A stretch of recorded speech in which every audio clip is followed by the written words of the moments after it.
AI costs more than a human employee. And we see all these headlines that AI is taking everybody's job. But when you look under the hood and you do the math, creating an AI employee and scaling it costs a lot of money. And this is part of the reason why Anthropic and OpenAI are making so much money. It's not necessarily because everybody is becoming more efficient.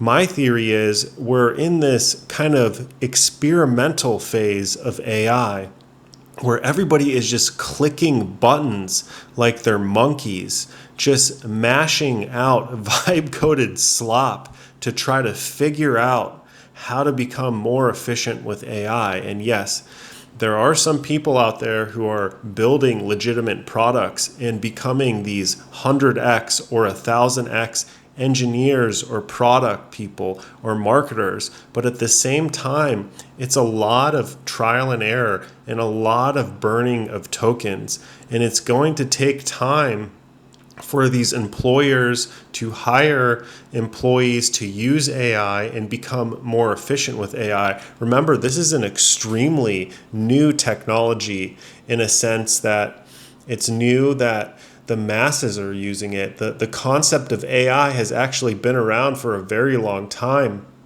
But when it hit its big moment in 2022 with ChatGPT, ever since then, the advancements have been accelerating, but you got to understand what's going on under the hood. If you're on X or any other social platform and you see all these AI hype boys saying lawyers are dead and all these other jobs are going to get replaced, look at all the token usage, but where are the actual products that are being shipped right now? Very few people are actually shipping products because they're still trying to figure it out. And if you've built AI products or apps like myself, you understand how hard it is to create something useful that is error-free and has a solid output. I have 2 apps right now that I've shipped, and a lot of the time has been spent on getting the data foundation right so the AI pulls the correct information, basically ingesting the files correctly and creating a reliable output. And one of my apps I've had it's been live for about 6 or 7 months. We spent, I think 3 months building it and then about 2 months really kind of fine tuning it and testing it. But to this day, we still have to make adjustments to this app. And I was demoing it to a law enforcement team, and basically it glitched out while I was demoing it. They were really impressed and everything, but it had an error, and then we had to correct that error. We had to change the different models. We had one model for a while, it was doing really well, and then the model switched up and it wasn't pulling and presenting the right information. So then we switched to a different model as well. And then we had to fine tune the model, make adjustments and everything and add new features. So it's really not as easy as, okay, this guy can make vibe coded slop. Now we're going to replace him, or one employee can make vibe coded slop. Now we're going to replace these 10 engineers.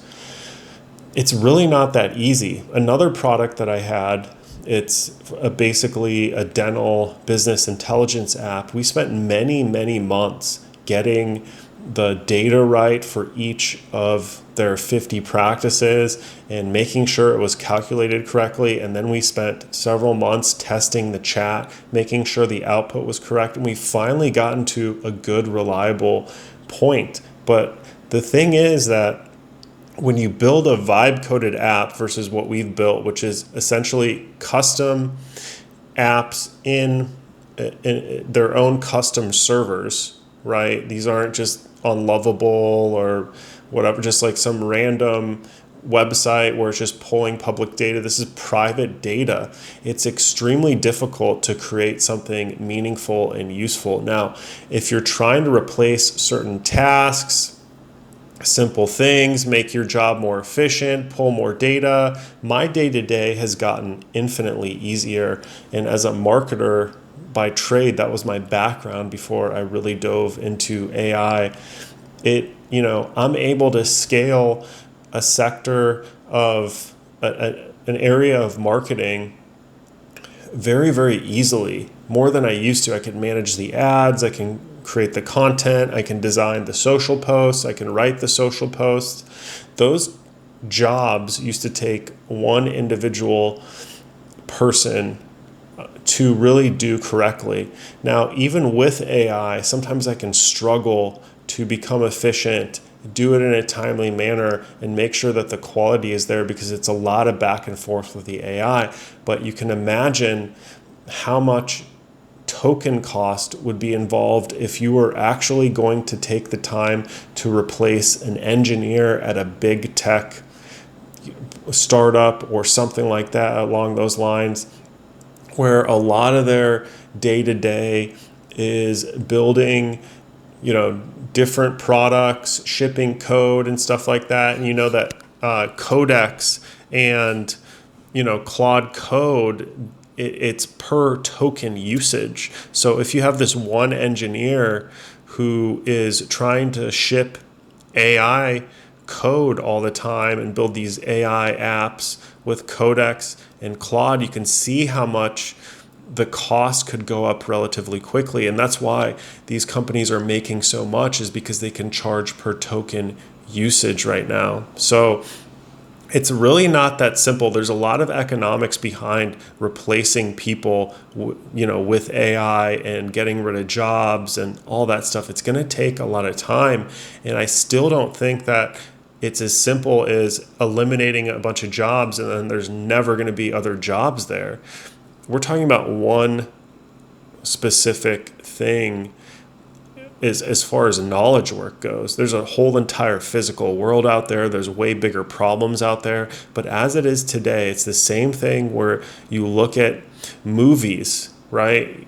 AI video is getting very good, but the economics of creating a feature-length film completely with AI just doesn't make sense. You can make commercials and all this stuff, and an AI movie is probably not that far away, or some sort of hybrid where it's like created and produced with AI and there's actually real actors, but they use AI to kind of edit and do all the graphics and stuff. I don't think that's very far away, but from the ground up feature film, that's going to cost a lot of money.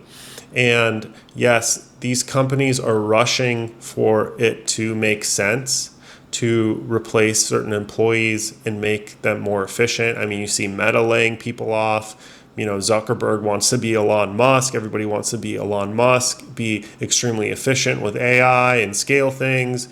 You saw Square fire a bunch of employees, Cloudflare.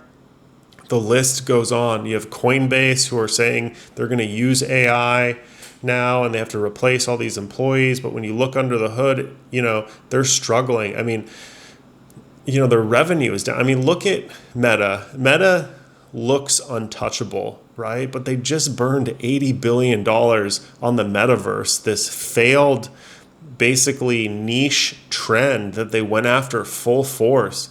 And they lit $80 billion on fire. So could the stock be doing well for now?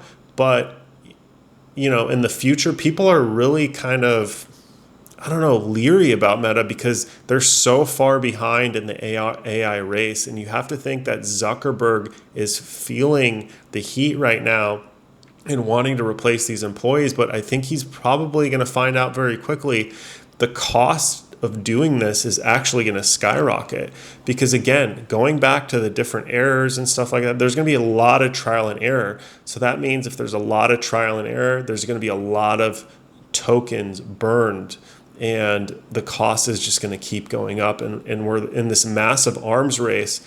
And just because these companies have billions of dollars in cash and all these resources and stuff like that, it doesn't mean they are necessarily going to win.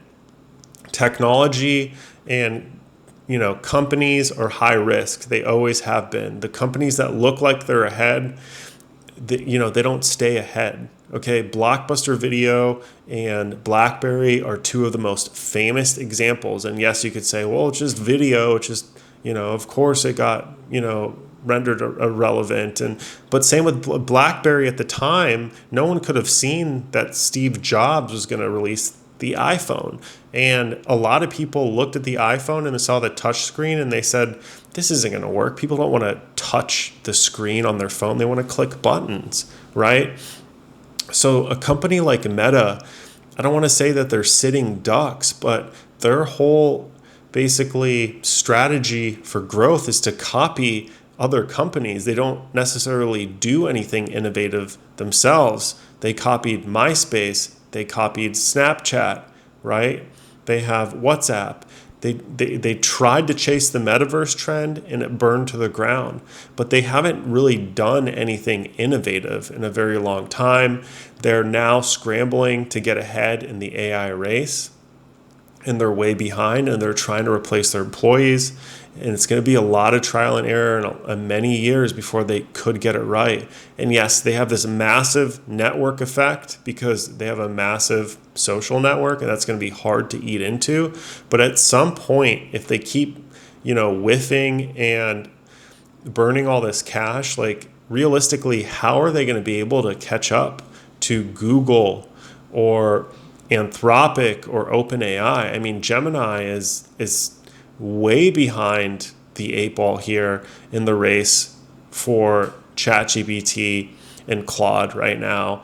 And they're trying to put AI into everything, deploy it across all their apps and everything. And they're still having trouble catching up. So what I'm trying to say is I'm trying to give you a level-headed view of what's going on, because you see all these doomer posts and they sound extremely scary. But in reality, when you pull back the curtain and you look at the numbers, it's really not 2 + 2 = 4. It's not this reductionist doomer nonsense that we keep seeing. So what I'm saying is just keep tinkering with AI, keep getting better at it, and ignore the doomer post. Thanks for watching.